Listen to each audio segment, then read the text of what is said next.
저희 앉아서 진행하도록 하겠습니다. 그 영화 개봉하고 여러분들하고 같이 이야기를 나누는 자리는 처음이라고 들었어요. 세 분 모두 오늘 소감이 좀 각별하실 것 같아서 인사 말씀 그리고 오늘 소감 한 분씩 차례로 듣도록 하겠습니다. 감독님. 네, 안녕하세요. 저는 소울메이트 연출하는 이용근입니다. 반갑습니다.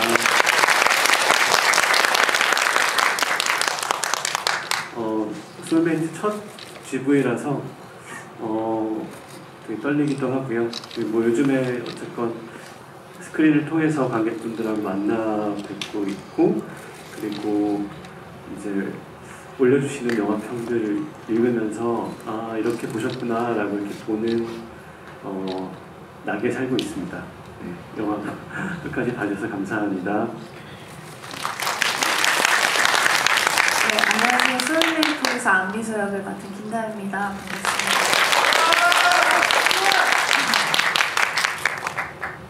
안녕하세요. 소울메이트에서 하은 역할을 맡은 전선희입니다. 이렇게 GV로 뵙게 돼서 반갑습니다. 오늘 여러분 여기 스크린에 안내되어 있는 대로요. 여러분이 영화 보고 어떻게 느끼셨는지 또 배우님들, 감독님한테 어떤 거 물어보고 싶으신지 오픈 채팅방으로 제가 읽고 전해드리려고 하거든요. QR코드 따라서 들어오시면 되니까 따라와서 열심히 올려주시면 제가 쌓이는 대로 열심히 퍼날려드리도록 하겠습니다. 네, 그러면 아까 제가 앞서 소개해드릴 때도 말씀드렸지만 이 영화를 보고 다들 궁금해하시고 공통으로 느끼실 만한 거를 좀 여쭤보면 좋을 것 같아서 그것부터 좀 여쭤볼게요. 네, 일단 두 배우님께 이거를 질문하지 않을 수 없을 것 같은데 사실 이 영화의 두 주인공이라고 할 수 있는 미소랑 하은이는 만나자마자 단짝 친구가 돼가지고 둘도 없는 단짝으로 지내면서 크다가 17살에 서로 다른 이제 삶의 풍랑을 겪기 시작하면서 그 서로를 끊임없이 그리워하는 가운데 근데 그 세월 속에 약간 서로에 대한 섭섭함도 있고 애틋함도 있고 그리움도 있고 미움도 있고 다시 만났을 때 말로는 할 수 없는 반가움도 있고 해서 사실 배우로서는 이게 시나리오에 어떻게 써있다고 해도 내가 상상하는 만큼 모든 감정을 느끼면서 연기를 할 수 있는 그런 역할들이었을 것 같거든요. 그래서 그걸 어떻게 표현하는지가 진짜 고민이 너무 많이 될 수밖에 없었던 역할이었을 것 같아요. 그래서 그걸 지금 다 얘기하면 밤을 새야 될 것 같긴 하지만 두 분이 이게 가장 좀 중요하겠다. 이게 이 서로에게 이 역할들이 약간 내가 이 사람을 이렇게 생각하고 있구나를 어떻게 보면 깨달아가는 과정일 수도 있잖아요. 그런 걸 좀 중심 맥락을 어떻게 생각하고 연기하시는지부터 좀 들어보면 좋을 것 같아요. 저는 일단은 그 미소와 하은이 간의 균열이라면 약간의 뭔가 균열 정도가 생긴 시점이 진우 그 동굴에서 보이는 그 장면이셨을 텐데 그 이후에도 사실 뭔가 미소로서는 되게 다양한 고민들을 했을 것 같고 또 뭔가 어떤 사건들이 조금 미소로서는 개인적으로 있을 거라고 생각을 했었어요. 제주항을 떠나기 전에. 근데 일단 저는 그 하은이를 그냥 사랑하고 하은이를 너무 친구로서 좋아하는 감정이 가장 컸기 때문에 미소를 연기할 때도 그런 지점들을 좀 가장 중점적으로 좀 생각을 하려고 했었던 것 같고 멀리 떨어져 있어도 그냥 하은이에 대한 애틋함이 좀 보였으면 좋겠다 이런 생각으로 좀 연기를 했었던 것 같아요. 애틋함, 사랑하는 마음. 저희도 프리를 준비하면서 그 시작이 어디일까, 그 기회의 시작이 어디일까에 대한 얘기도 많이 했던 것 같은데 저는 저희가 연기하면서는 그쯤이라고 얘기를 했던 것 같아요. 그런데 제가 최근에 영화를 보고 느낀 게 영화로 만들어지니까 또 시나리오로 볼 때랑은 다른 점들이 있더라고요. 그래서 저는 개인적으로 미소는 눈치채지 못했지만 하은이한테 먼저 생긴 어떤 균열의 씨앗 같은 게 나는 가끔 미소가 부러워하고 얘기할 때 그 부럽다는 마음이 생겼을 때 뭔가 아무한테도 솔직하게 사실은 부러워서 저 친구에 비해서 내가 모자라게 느껴져.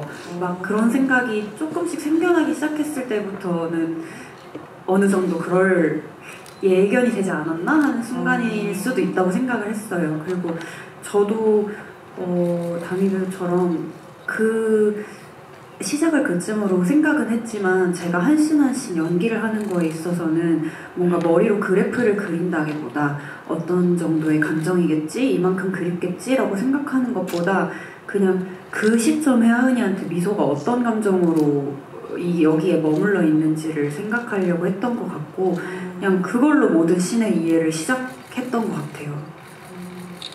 배우님들이 그렇게 연기를 해주셔서 우리도 약간 이 모든 감정이 그래프처럼 이렇게 계산적으로 산수적으로 다가오는 게 아니고 이렇게 여러 가지 감정이 뭉텅이로 오는 것 같은 느낌이라 그래야 되나? 그렇게 다가오는 것 같아요. 그럼 전 감독님한테 여쭤보고 싶은데 저는 영화를 다 보고 나니까 어떻게 해석하자면 미소와 하은이가 그러니까 왜 우리가 소울메이트를 또 이제 우리는 다른 말로 영혼의 반쪽 뭐 이렇게 얘기하기도 하잖아요. 다 보고 나니까 무슨 생각이 드냐면 둘이 진짜 약간 반쪽 같은 존재인데 뭐 예를 들면 서로 갖고 있지 못한 면도 있지만 결국에는 그게 나중에 뒤바뀌기도 하고 서로 경험해야 하는 것들이 뭐 다르게 경험이 되기도 하고 막 이렇게 되는데 결국은 두 사람이 마치 같이 있어야 완전해지는 존재 같다 이렇게 느껴지기도 했거든요. 그래서 둘을 그렇게 합쳐놔야 이 둘은 세상을 완전하게 느끼는 존재구나. 그래서 서로 다른 성격들이 다 이렇게 합쳐지는 존재구나 이렇게 느껴지기도 했어요. 그래서 감독님이 왠지 그걸 다 감독님만큼은 머릿속으로 다 계산하고 생각하고 섬세하게 조율하면서 영화 찍으셨을 것 같아가지고 둘의 존재를 어떻게 느끼셨는지. 영화를 만들면서 저도 변해간 부분들이 있는 것 같아요.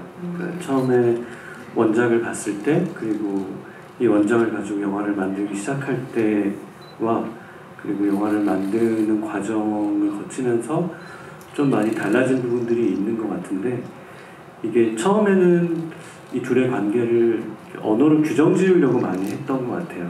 우리가 흔히 말하는 우정이라든가 사랑이라든가 우리가 흔히 관계 속에 쓰는 그 관계를 규정 짓는 말들이 있잖아요. 그래서 그걸 어떻게 규정 지을 것인가를 가지고 많이 얘기를 하기도 했고 근데 그런 것들이 반복이 되면서 뭔가 이게 다 정답은 아닌 것 같다는 생각이 들었었어요.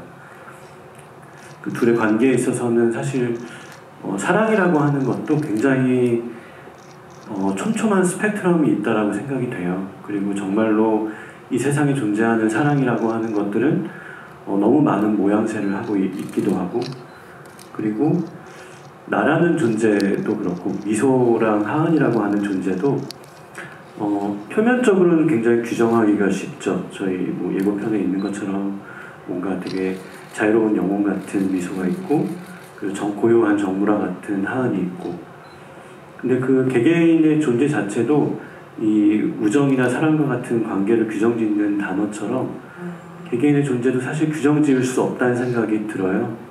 그래서 영화를 찍으면서는 제가 갖고 있던 생각은 이 둘의 관계라든가 그리고 하은이라는 인물, 미소라는 인물을 언어로 가두지 말아야겠다는 생각이 가장 컸던 것 같아요. 그래서 궁극적으로는 관객분들이 이 인물들을 느끼시고 마지막에 이제 어떤 장면들을 향해 갈 때 좀 복잡한 감정, 복합적인 감정들이 들었으면 좋겠다라는 생각이 들었었어요.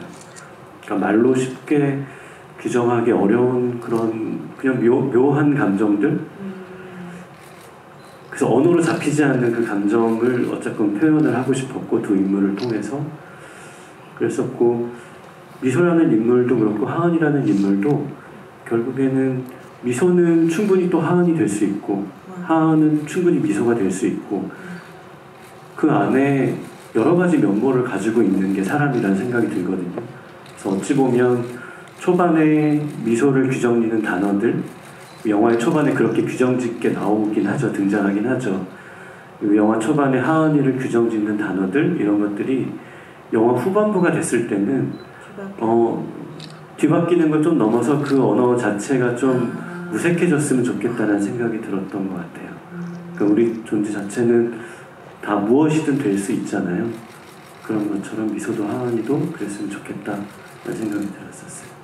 근데 많이 경험하실 텐데 왜 친구들 사이가 길어지면 그럴 때 있잖아요. 어렸을 때 내가 얘를 다 아는 것 같은데 길어지다 보면 의외로 삶의 궤적이 이렇게 달라지면서 내가 알던 애가 맞긴 맞는데 한편으로는 내가 전혀 상상하지 못한 삶의 어떤 영역으로 가는 걸 보면 되게 뭐라 그래 진짜 약간 신비한 느낌이 들기도 하잖아요. 근데 둘이 그런 걸 느꼈겠다 이런 생각이 좀 들더라고요. 그때 관련해서 그 동굴씬에 관련해서도 그 물어봐 주시는 분이 많은 것 같아서 제가 이거 여쭤보고 여기 있는 많은 질문들 구체적으로 퍼 날라드리도록 하겠습니다.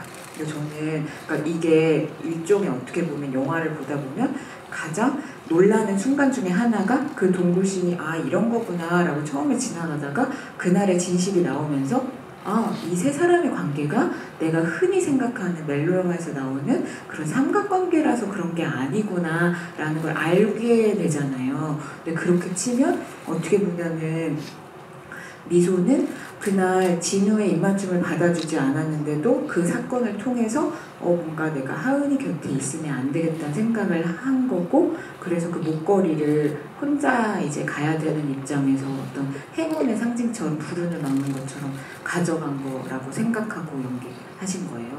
어떻게 해석하셨어요? 그런 지점도 어느 정도 있긴 하지만 근데 사실 저는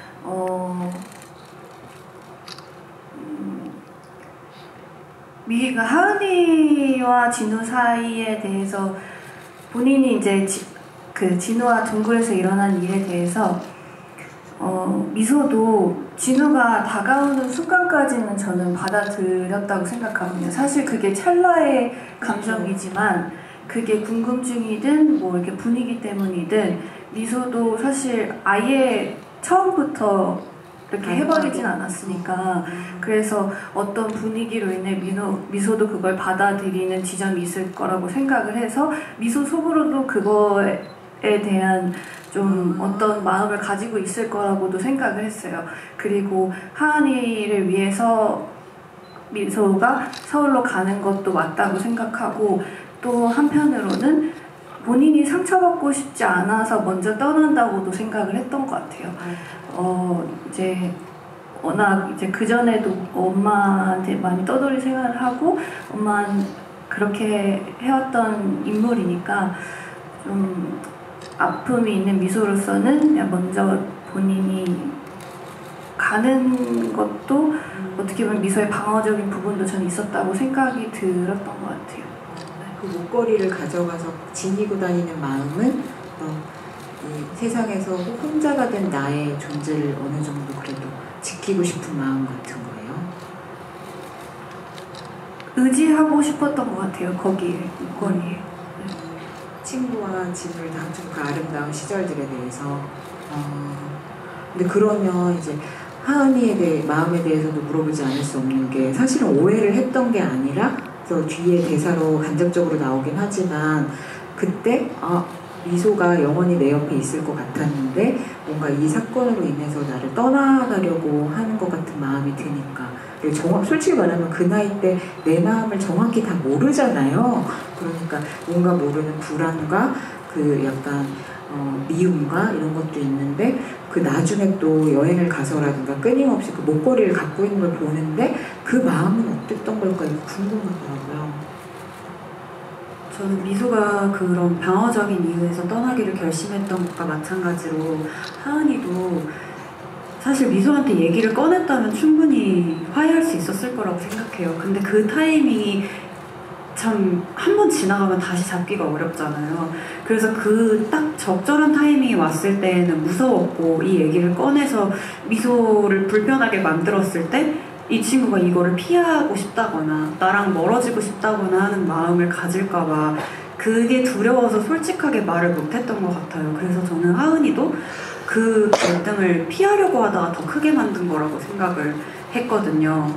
그래서 내가 너를 왜 미워하는지 모르고 미워했다는 게 사실은 그냥 내 솔직한 마음을 미소한테 고백을 했다면 우리가 이 대화를 통해서 더 가까워지고 끈끈해질 수도 있었을 텐데 그냥 혹시 이런 아무것도 아닌 일로 우리가 갈라지는 건 아닐까. 그래서 미소가 말해주기를 자꾸 기다려서 그 떠나는 미소를 붙들고 그거밖에 없어? 라고밖에 못 물어보고 속에 있는 얘기는 못하는데 뭔가 말해줬으면 좋겠어서 자꾸 물어본다고 생각했어요. 그래서 미소의 마음을 알면서도 그거를 괜찮다고 완전하게 없던 일처럼 안아줄 수 있는 사람은 못 되고 서운한 거 사실이고 또 무섭고 왜냐면 미소는 내가 동경하는 대상이니까 어떤 사람들은 그리고 나는 내가 보기에는 미소가 나보다 훨씬 매력적이고 그런 사람이라고 느끼니까 내가 너를 곁에 두는 거가 그렇게 막 되게 용기가 필요한 일이었고 그때 하은이한테는 자신이 없었던 게 아닐까 생각을 했었어요.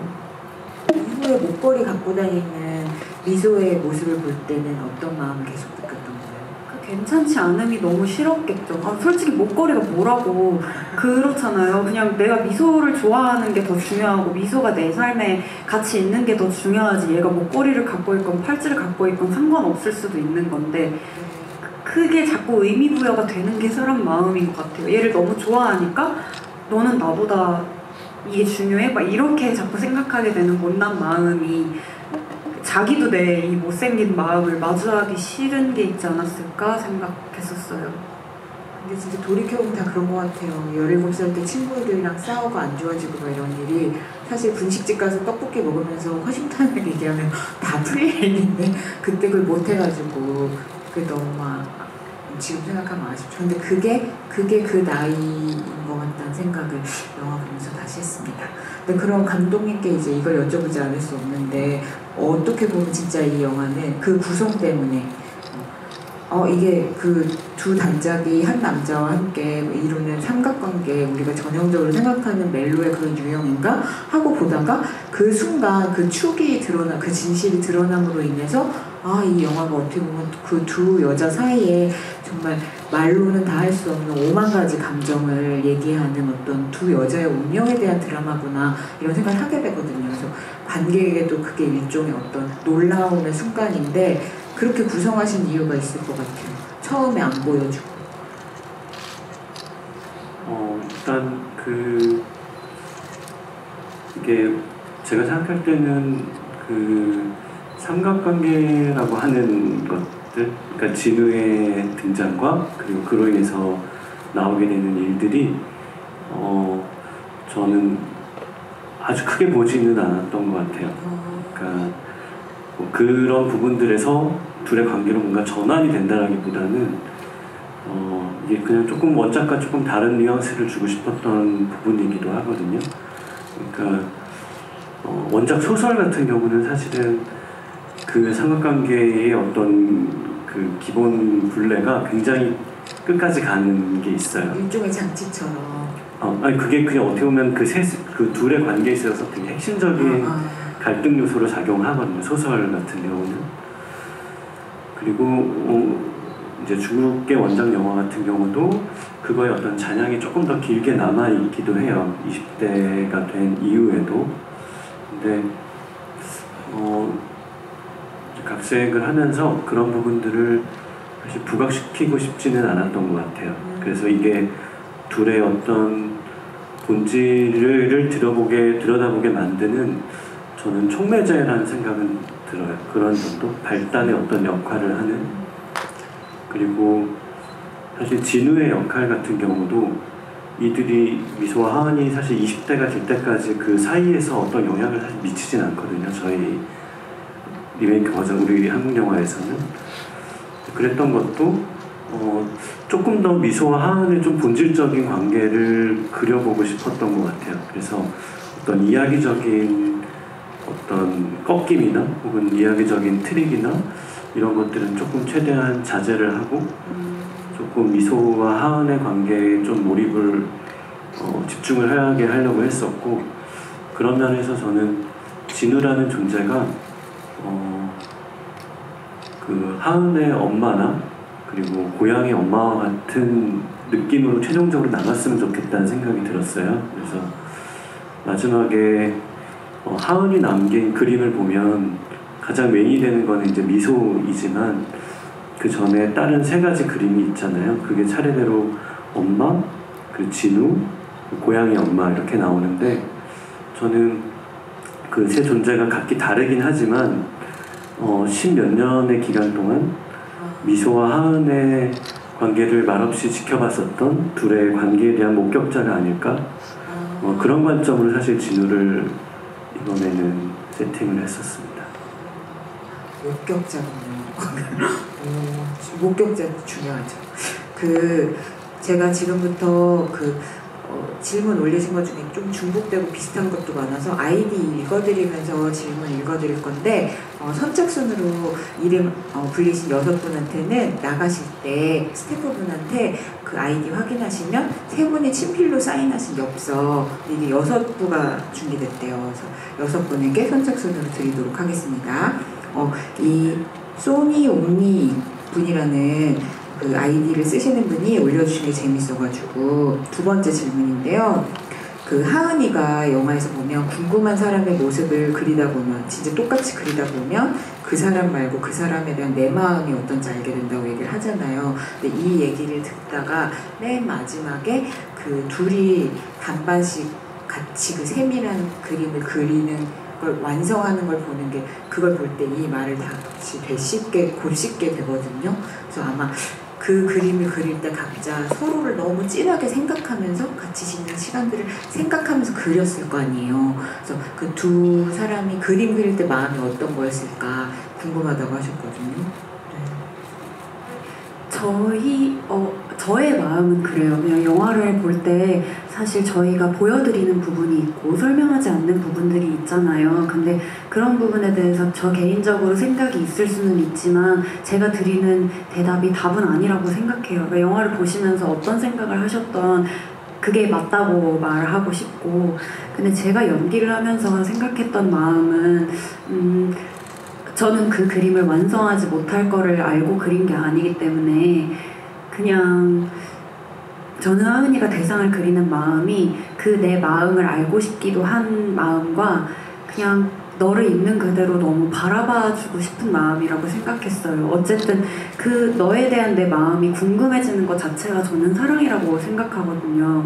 그래서 미소를 그리워하면서 그리면서 너무 거짓없이 나한테 행복하다고 말해줬던 미소의 모습을 이제 그 그림 안에서 내가 최대한 내가 할 수 있는 만큼 자세히 들여다보고 계속 알아들어주려고 하다 보면 내 그림 안에서 얘가 살아있다고 느끼지 않았을까 생각했던 것 같아요. 그래서 저희가 그 그림 그리다가 창을 돌아봤을 때 반영으로 서로의 모습이 되는 장면이 있는데 그거를 아마 실제로는 다미 배우가 제 시선 쪽에 서 있어 줬었거든요. 찍을 때요? 네, 근데 이렇게 그림을 그리다가 이렇게 미소를 봤을 때 이거 그냥 에피소드긴 한데요. 이런 거 좋아합니다. 그런 것 같아서 말씀을 드리는 건데 되게 눈물이 났던 것 같아요. 내가 없을 때 미소가 자기 모습이 거울에 비친 걸 보고 볼 내 모습이라는 생각을 하니까 거기 있는 미소가 현실로 느껴지고 제가 여기에 이 세상에 안 있는 것 같은 기분이 들더라고요. 그래서 되게 슬펐던 것 같아요. 그래서 눈물이 났었는데 그때 이상하게 모니터 앞에 이제 현장 편집 기사님이랑 스크립터님이랑 이렇게 보고 계시다가 왜 눈물 나지? 하고 막 같이 좀 눈물이 났던 기억이 있어요. 눈물바다가 됐습니까? 바다까지 그냥 쪼르르. 아 진짜요? 근데 그러니까 그 그림을 그리는 마음 자체가 저희한테는 그만큼의 애틋함이 있었던 것 같아요. 너무 사랑에 맞지 않는 그런 마음. 사랑 없이 그릴 수 없는 그림이었어.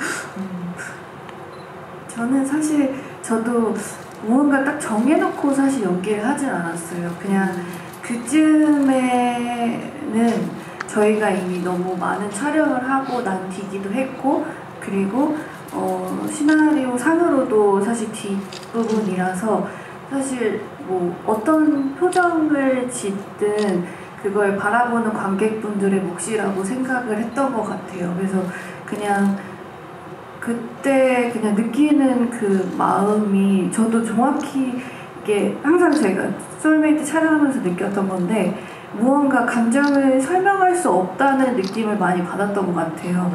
뭔가 이게 어떤 마음이다라고를 말을 못하게 했어가지고 그냥 하은이를 바라보고 그냥 그때 느끼는 거를 그냥 표현을 하려고 했던 것 같아요. 근데 저는 사실 이 영화 볼 때 그런 게 너무 궁금했어요. 이게 한국 영화에서 되게 오랜만에 보는 수채화 감수성이잖아요. 근데 여러분 아시겠지만 아무리 시나리오에 우리 영화는 수채화 감수성을 추구합니다 이렇게 써놓고 감독님이 수채화 감수성이라고 합숙하면서 막 배우님 스태프랑 얘기를 해도 그 감수성이라는 게 사실 찍는다고 찍히는 게 아니거든요. 근데 그게 어떻게 보면 영화의 운이기도 하고 감독님 연출력이고 배우님 연기력이기도 한데 첫 장면부터 그게 이제 수채화 감수성이고 하고 수채화네 이렇게 된다는 게 진짜 어떻게 보면 영화의 신비인데 그게 너무 신기한데 그건 제가 아무리 스티븐 스필버그한테 물어본다고 해도 정석으로 가르쳐주진 못할 것 같거든요. 그래서 그럼 어떻게 스티븐 스필버그 대신 민용훈 감독님한테 물어볼까요? 감독님 영화가 약간 수채화 감수성이잖아요.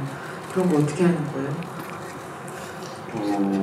수채화 질문은 잘 모르겠는데 그냥 그때 찍을 때 촬영할 때를 생각해 보면 여기 나오는 이제 어린 미소와 하은이 있잖아요. 어릴 때 나오는 그 두 친구도 1살 차이거든요. 그 어린 미소가 1살이 많아요. 근데 둘도 오디션을 볼 때 바로 연달아 봤었어요. 순서가? 네, 어떻게 그렇게 됐는데 둘이 대기하고 있다가 이렇게 스쳐 지나가면서 이렇게 오다 가다 보면서 서로가 서로의 상대역이 될 것 같은 느낌이 들었다고 하더라고요. 뭐야, 이 영화 뭐야? 진짜요?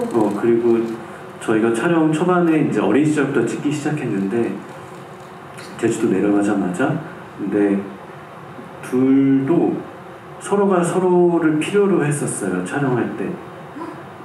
이렇게 어린 미소의 배우분 이름이 김수영인데 그 수영이 언니가 앞에 있어줬으면 좋겠어 이런 얘기들도 하고 뭐랄까 약간 그게 자연스럽게 만들어진 관계인데 뭔가 서로 운명적인 끌림도 있었던 것 같고 그리고 서로를 바라보는 그 눈빛이 되게 맑아 보였었던 것 같아요.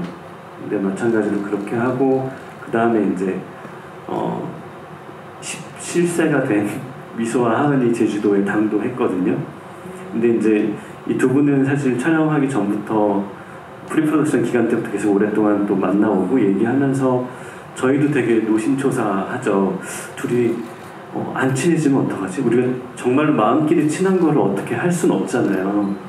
그냥 친한 역할이니까 둘이 좀 친한 척을 하자 이렇게 할 수도 없고 이거는 그냥 뭐랄까 운명적으로 저절로 만들어지는 관계라는 생각이 드는데 둘도 워낙 굉장히 돈독했었고 특히 이제 촬영하면서부터는 그게 탄력이 되게 붙었던 것 같아요. 그래서 이 같이 있는 모습 자체가 저나 저희 스태프들이 보기에는 너무나 자연스럽고 그리고 그 눈빛이 굉장히 맑다 보니까 저도 그렇고 저희 촬영했던 스태프들도 촬영하는 기간이 굉장히 행복했어요. 이게 물론 제주도라는 공간이 주는 어떤 공간의 힘도 있는데 사실 저희가 촬영하면서는 계속 보는 대상은 배우들이잖아요. 근데 그 배우들이 각자 서로를 바라보는 눈빛 자체가 굉장히 투명하고 그걸 보고 있으면은 마음이 이렇게 정화되는 느낌을 받을 만큼 행복한 기운인 것 같아요.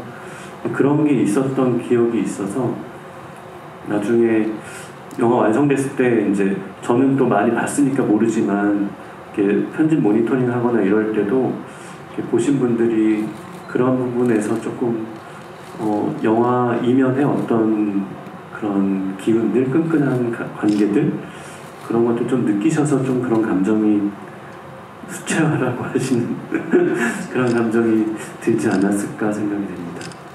둘이 무슨 얘기 하셨어요? 감독님 귓속말로 무슨 얘기 하셨어요? 아니 저희가 초반에 감독 얘기하신 대로 친해질지에 대해서 되게 그 걱정이 있으셨다 하셨잖아요. 그래서 초반에 되게 그 저희 프로덕션 팀이 뭔가 이렇게 애써주셨던 자리를 만들어 주시려고 했던 그 기억이 갑자기 나가지고 둘만 남기고 가고 막 약간 이런 거예요. 약간 그런 건 아닌데 뭔가 되게 더 이렇게 말을 많이 하려고 노력을 해주시고 막 이런 기억이 있어요. 지금도 이제 집에 그 사진이 있는데 이렇게 둘이 처음에 이렇게 상견례식으로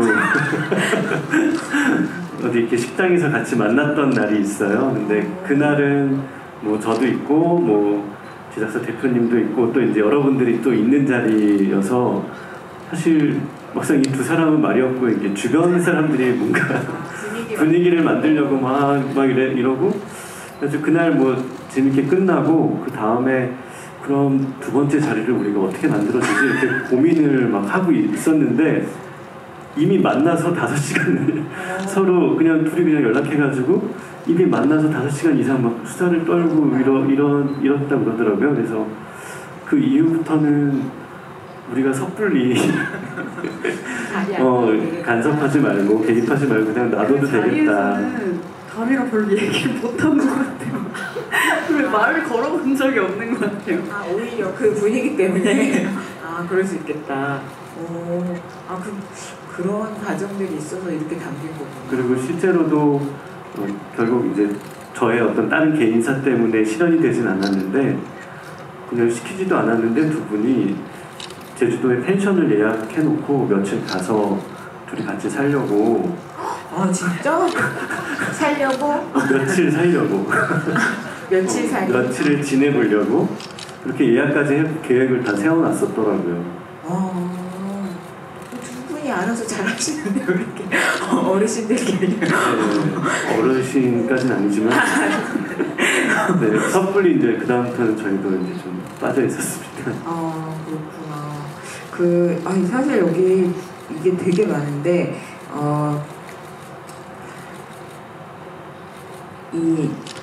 여기 보면 이것도 되게 많아요. 여름은 와서 블로그 계정 주소에 0810으로 되어 있는데 이게 하은이 생일이냐? 그렇다면 난 미소의 생일도 궁금하다라고 미음님께서 물어보셨거든요. 감독님이 마이크에 안 대고 지금 정하라고 지금 정해주세요. 그래서 미소의 생일과 하은이의 생일을 공식적으로 공개해주세요. 그러면 개봉일로 4월 15일 하겠습니다. 그러면 미소는 4월 15일이고 이게 하은이 생일 맞아요? 네, 맞습니다. 근데 여기 숫자에 대해서 영화를 솔직히 여러 번 보신 분들이 많은 것 같아요. 이거 디테일을 물어보신 분들이 많은데 일단 이거 다 궁금해하실 것 같아서 기특한 미소하은 님께서 민용근 감독님 미소하은 진우가 88년생이던데 88년생으로 설정하신 이유가 뭔가요? 라고 일단 물어보셨어요.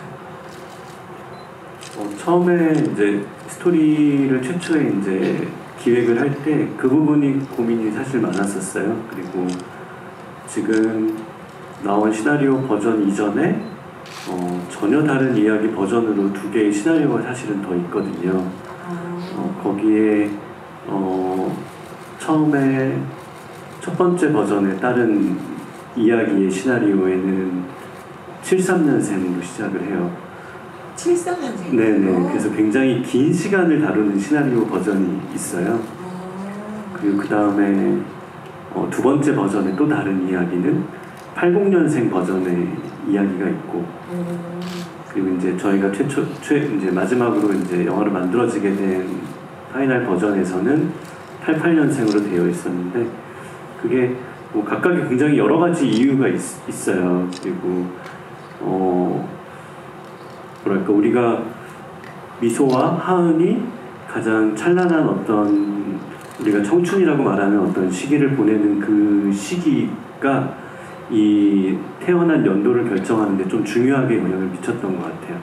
그래서 각각 1, 2버전도 각각 이유가 있었지만 지금 88년생 버전 같은 경우는 일단 두 배우가 17살 시절부터 이제 현재 시점까지 이렇게 한 배우로 연기를 할 수 있다는 장점이 있었고, 그리고 둘이 가장 즐겁게 뛰어노는 행복한 시절인 고등학교 시절이 2004년, 2005년 뭐 요 시기예요. 근데 이 시기가 어떻게 보면은 기존에 영화나 드라마에서도 많이 다루어지지 않았던 시기이기도 하고, 그리고 현재에도 있는 어떤 스마트폰의 최초의 어떤 그 휴대폰, 폴더폰의 버전이 있기도 하고, 그러니까 현재 우리가 하고 있는 스마트폰이나 SNS나 그리고 많이 어떤 노는 어떤 거리들에 있어서 그 어떤 발단이 됐던 시기인 것 같아요. 그래서 지금도 기억하고 계신 분들도 있고, 그런 어떤 추억들이 보시는 관객분들로 하여금 나의 그 어린 시절, 10대 시절을 좀 떠올리기에도 되게 좋겠다 싶은 생각이 있어서 결국에 최종적으로는 88년생으로 결정이 됐죠. 전략적 사고에 의해서 다양한 경우를 모색하다가 지금과 같은 아름다운 결말을 지으셨네요. 그래서 그 스쿠터 번호판도 1988이냐고 물어보시는 분도 많거든요. 네, 그거는 이렇게 의도한 거는 아니었는데 저희 미술팀의 아이디어였었어요. 그 저희 그 하늘색 스쿠터를 세팅하면서 되게 여러 가지 스티커들도 붙이고 되게 여러 가지를 했었는데, 그 미술팀 분들이 1988이라는 번호판을 갖다 주셨는데 되게 그냥 이게 사물이잖아요, 스쿠터가. 근데 거기 1988이라고 하는 번호판이 붙으니까 약간 생명체처럼 느껴지기도 하고 약간 좀 개인적으로는 애틋하게 느껴졌었던 것 같아요.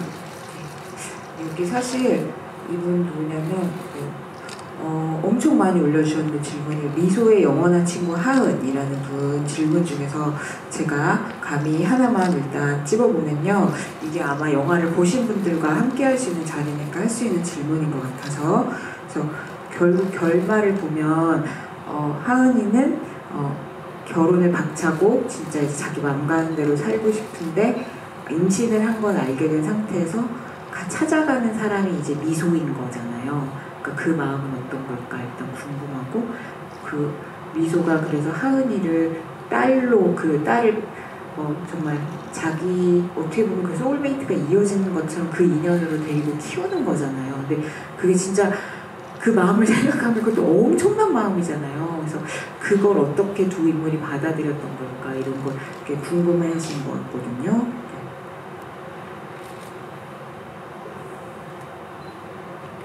저는 근데 그거에 대해서 이제 저도 질문을 몇 번 받았었는데, 사실 미소로서 연기를 했을 때는 그렇게 의문이 드는 지점은 아니었었던 것 같아요. 왜냐면 오랫동안 함께 해왔던 친구고, 그리고 가장 나를 잘 알고 나를 사랑해줬고 나도 사랑했던 친구고, 그 친구가 남긴 그 아이를 미소가 키우겠다는 마음이 저는 그냥 당연하다고 느꼈던 것 같아요. 저도 그랬던 것 같은 게, 그래서 저는 이 생각을 기자님들과 인터뷰를 해서 질문을 받았을 때 처음 생각해 봤었어요. 저는 진짜 너무 하려고 했던 말이랑 똑같은 게, 시나리오를 보고는 이게 뭐 대단한 결정이라고 느껴지지도 않을 만큼 그냥 당연하게 생각을 했던 것 같고, 저도 미소를 찾아가는 마음이 무슨 뭐 뒷일을 생각하거나 그런 게 아니라 나한테 진짜 큰 사랑인 거잖아요. 내 뱃속의 생명이. 이런 거를 갖게 됐을 때 아마도 그 전에 나로서는 낼 수 없었던 용기가 생기는 게 있지 않았을까? 약간 어쨌든 아직 아기가 나오진 않았지만 엄마가 됨으로써 뭔가 내가 못했던 것들을 할 수 있는 대담함이 생기지 않았을까. 그래서 더 미루지 않고 내가 내 마음을 드러낼 수 있는 사람이 되고 싶었던 것 같아요. 저는 그래서 결혼식 날도 도망칠 수 있었던 것 같고, 정말 하은이다운 선택이 아니지만 그래서 미소를 찾아온 거는 그냥 100% 보고 싶어서라고 생각했어요. 네.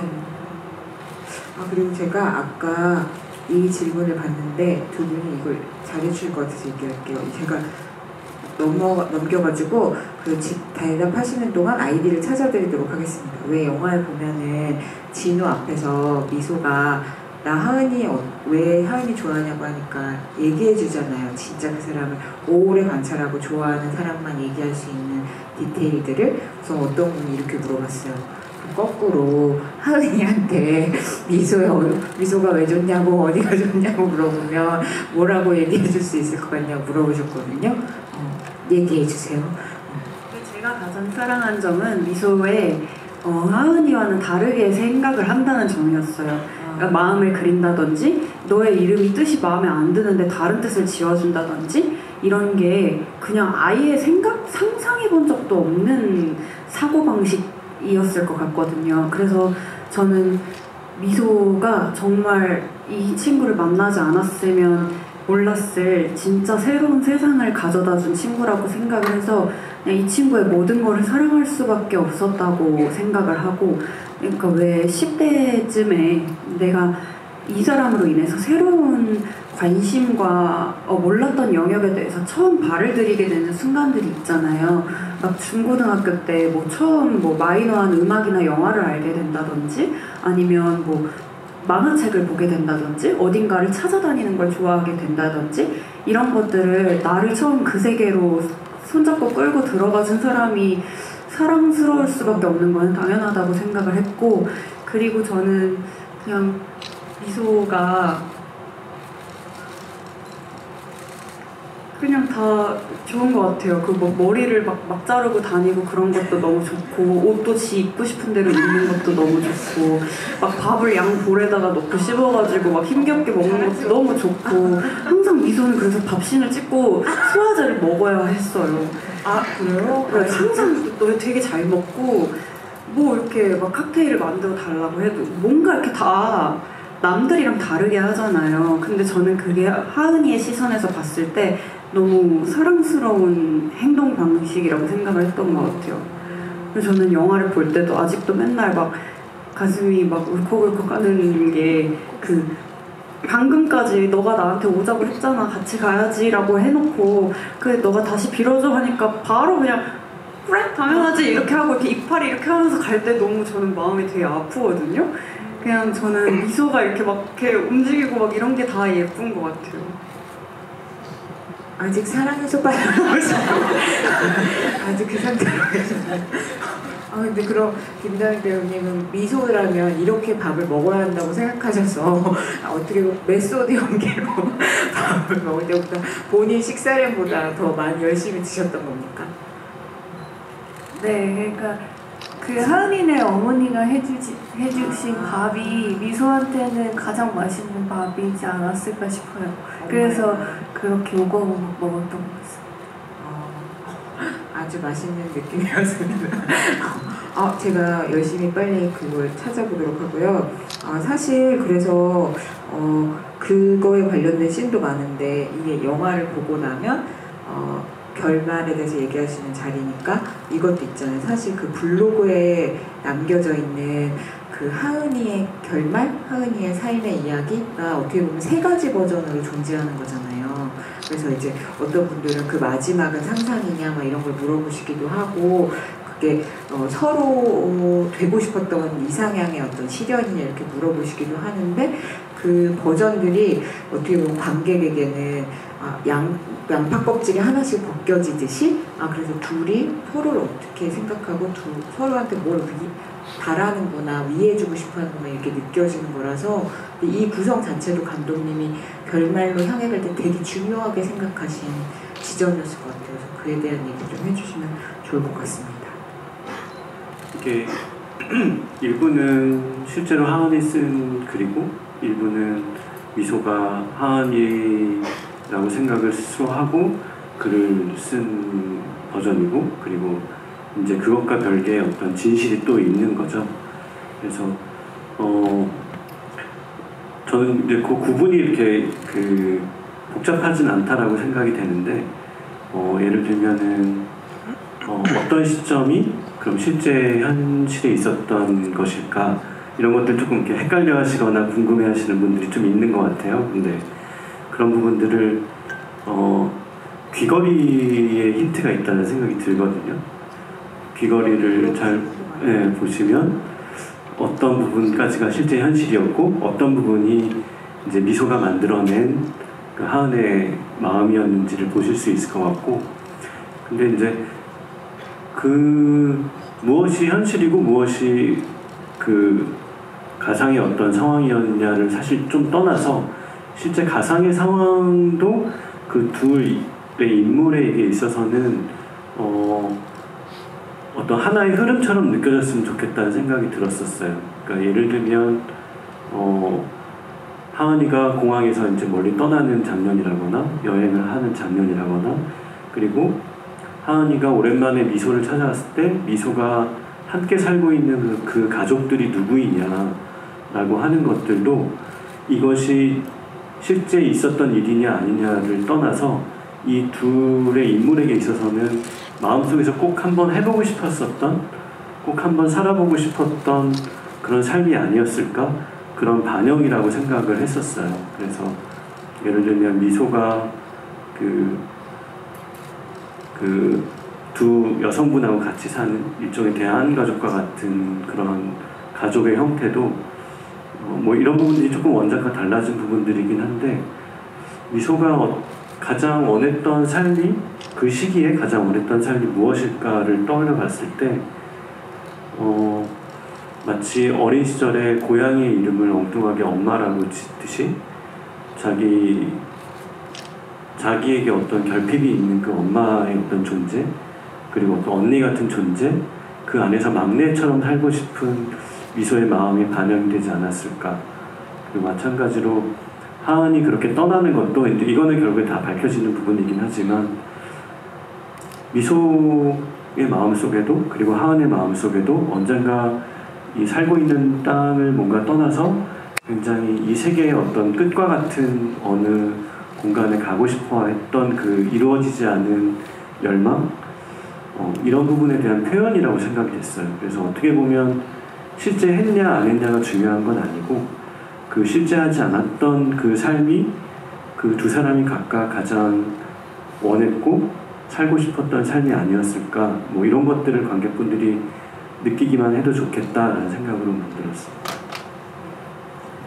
지금 생각나는 게 그 미소가 가상의 가족을 선택하는 거를 감독님이 각색을 하시면서 그런 얘기를 해주셨던 것 같아요. 미소가 꿈꾸는 가족이 어떤 운명의 남자를 만나서 그 남자에게 내 인생을 기대거나 하는 선택이 아니었으면 좋겠어서 이런 가족을 꾸리셨다고. 그래서 그게 기억이 나요.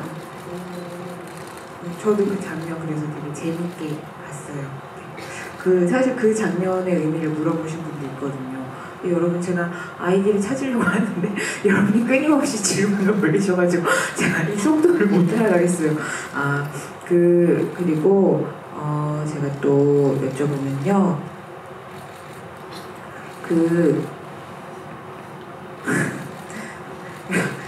이거는 나이 먹고 다미님이 이렇게, 그래서 러시아는 나이 먹고 다미라는 나이를 먹으면 다미님처럼 될 수 있으니까 이 아이디를 쓰시는 분이 그래서 러시아는 아무도 안 갔다고 봅니다. 이렇게 결과적으로 아무도 안 갔다. 이렇게도 말씀하시고, 이거 물어볼까요?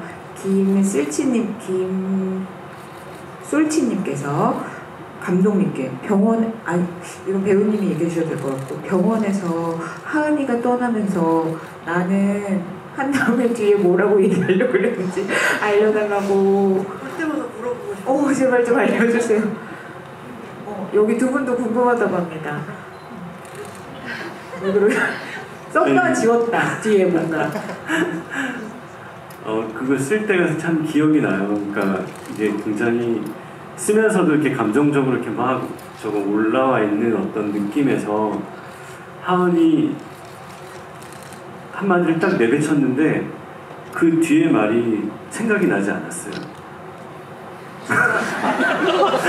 지금 괜히 그러니까 뒤에 뭐라고 썼다 지웠다. 지우지도 않았었고요. 그리고 구체적으로 한 번도 그거를 떠올리진 않았던 것 같아요. 그래서 실제로 촬영할 때 전선희 배우가 물어봤었거든요. 진짜요? 그 뒤에 뭐라고? 이걸 어떤 거를, 이렇게 말줄임표이긴 하지만 그 뒤에 뉘앙스가 무엇인지 내가 생각한 게 혹시 있는지, 없었어요.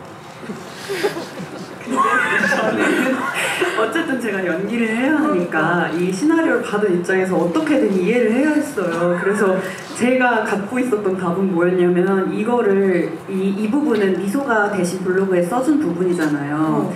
그래서 저 혼자 생각을 한 거는 미소가 블로그에 이렇게 쓰면서 하은이가 마지막으로 나한테 하고 싶었을 말을 미소는 모르니까 이렇게 썼나 보다. 그러면 나는 미소의 글 속에서 그냥 그렇게 해야겠다 이렇게 생각했던 것 같아요. 근데 이제 저도 이게 내가 왜 그 뒤에 말을 생각을 하지도 않고 그리고 넣을 생각도 안 했는지를 곰곰이 생각해 봤었거든요. 근데 그거 쓸 때 그래서 미소야 나는 하고 나서 그 뒤에 밀려오는 말들이 너무 많았었어요. 그러니까 이거 한마디로 얘기하기 어렵다는 생각이 들었었던 것 같아요. 우리가 뭔가 정말 감정이 굉장히 고양되고 그 내 소중한 사람에게서 이제 막 떠나고 그리고 내 어떤 새로운 삶이 시작이 되고 근데 그 새로운 삶은 굉장히 두려움도 있고 미지의 것도 있고 가슴 벅차오르는 여러 가지 것들이 뒤섞여 있는 상황에서 미소야 나는 하고 나서 그 뒤에 해야 될 말들이 너무 파도처럼 한꺼번에 많이 밀려왔었던 것 같아요. 그래서 하은이 말을 못하지 않았을까 생각이 됐고 저도 이제 그런 마음이 이제 쓰다 보니까 전해지다 보니까 그 뒤에 그냥 어떤 말을 넣고 싶지가 않았던 것 같아요. 근데 이게 어떻게 보면 아까 관계를 규정한다는 거를 조금 우리가 피한다라고 했었잖아요. 그러니까 약간 그런 마음의 상태였던 것 같아요. 저도 그래서 사실 대부분은 대사의 존재 이유가 있잖아요. 대사가 있어야 전달이 되고 근데 거기에서는 너무 많은 것들이 밀려든다라는 것들을 사실 좀 전달하고 싶었던 것 같아요. 네. 들을수록 이 영화는 되게 논술식이다. 이게 사지선다 이런 게 아니고 연기하시는 분들 만드시는 감독님도 이게 한마디로 정의할 수 없는 것들을 이만큼 채우고 보는 사람도 그거를 그 자기의 해석과 자기의 마음으로 채우는 그런 영화 같다고 생각을 했는데 근데 여러분 지금도 이렇게 세 질문이 미친 듯이 올라오는데 시간이 다 됐다고 그래가지고 어떻게 하면 다 못해줘가지고 근데 제가 아이디를 6분을 말씀을 하긴 했대요. 그래서 스태프분이 체크하셔가지고 이때 나가실 때 말씀하시면 드리도록 하고요. 그리고 여러분 나가기 전에 오늘을 기념하기 위해서 사진을 같이 찍자고 그 스태프분께서 말씀하셨는데 배우님들이 이렇게 서가지고 이쪽으로 찍는 거 말씀하시는 거예요? 아니면은 제가 관객분들이 찍을 수 있도록 이 앞에 서시면 진행을 해드릴까요? 어떻게 하는 게 좋을까요? 그죠? 그런 거 같죠? 네, 그러면 마지막 인사하기 전에 세 분이 앞으로 가시면 이쪽에서 공식 사진을 찍어서 저희가 이렇게 많은 관객분들의 사랑을 받고 있다고 홍보를 하도록 하겠습니다.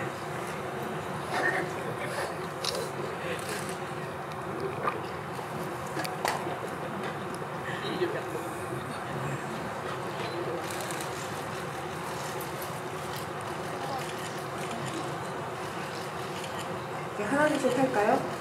그럴까요? 네. 어떻게 할까요? 여러분 그 뒤에 계신 분들 활짝 웃어야 진짜 웃는 것처럼 나오는 거 알죠?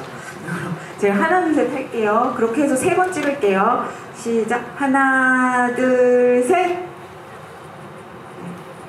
다시 하나 둘 셋. 네. 마지막입니다. 하나 둘 셋. 아이 너무 귀여우시다. 그러면 너무 아쉽죠 여러분?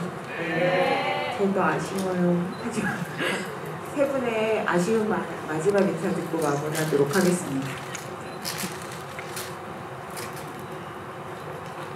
네, 저희 첫 번째 GV였는데 예전하고 많이 달라졌네요.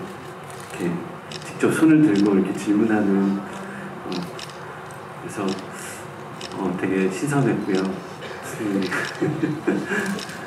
사실 저희끼리도 지금도 계속 만나면은 소울메이트 얘기를 사실 좀 많이 해요. 이게 뭐 찍었을 때 추억담을 얘기하는 것도 있고 그냥 볼 때마다 저도 그렇고 두 배우분도 그렇고 되게 좀 다른 감상을 얘기하더라고요. 그러니까 다른 지점에서 감정들이 왔었고 그런 것들에 대해서 얘기들을 되게 많이 아직도 하거든요. 그래서 관객분들도 이 영화가 사실 뭔가 되게 짧은 어떤 키워드로 규정되기보다는 되게 보시는 분들마다 조금 다른 지점에서 이입이 되고 다른 지점에서 마음이 가는 그런 영화로 남았으면 좋겠다는 생각이 들어요. 그래서 앞으로도 뭐 꼭 극장이 아니더라도 극장이면 더욱 좋지만 영화 생각이 가끔 살면서 가끔 나시면 좋을 것 같고 그로 인해서 자신에게 가장 소중한 사람에 대해서 그리고 정말 나다운 나에 대해서 한 번쯤 생각해 볼 수 있는 계기가 되는 그런 영화로 남으면 너무 좋을 것 같습니다. 네, 영화 봐주셔서 너무 감사드립니다.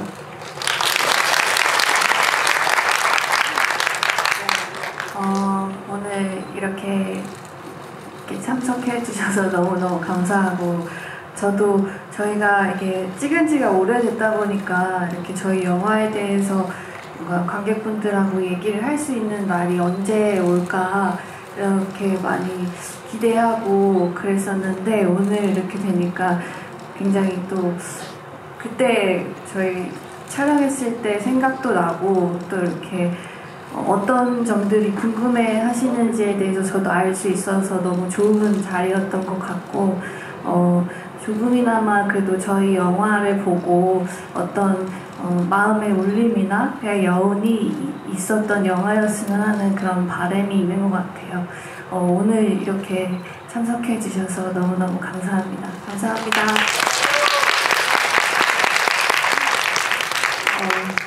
진짜 저희가 만나서 소울메이트 얘기를 정말 많이 했던 것 같아요. 진짜 영화 촬영이 끝나고 나서 좀 저만의 과몰입일 수도 있지만 저희가 진짜 소울메이트가 됐다고 느낄 정도로 깊은 이야기를 나눌 수 있는 사람들을 얻게 돼서 저는 되게 감사한 영화였고 그래서 더 궁금했던 것 같아요. 저희가 이 영화를 하면서 나눈 마음들이 스크린을 넘어서 관객들한테도 전해질 수 있을까? 그게 정말 많이 궁금했고 만약에 안 된다면 제가 이 일을 하면서 좀 두려움이 생길 것 같았어요.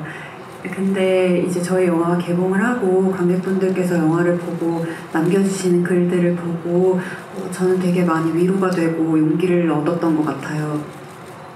그리고 정말 저희도 영화를 보고 제가 스크린으로 미소를 다시 만났을 때 너무 새로운 의미들과 감정들이 생겨나서 아 그래 역시 이게 영화구나, 영화라는 거는 이래서 뭔가 마법 같다고 하나 보다 그런 생각을 했던 것 같아요. 그래서 저는 스크린으로 미소를 만나면서 더 많이 사랑을 하게 됐던 것 같고 그래서 관객분들도 미소랑 하은이를 만나셨을 때 이렇게 사랑하게 되실 수 있지 않을까 하는 좀 기대가 생겼습니다.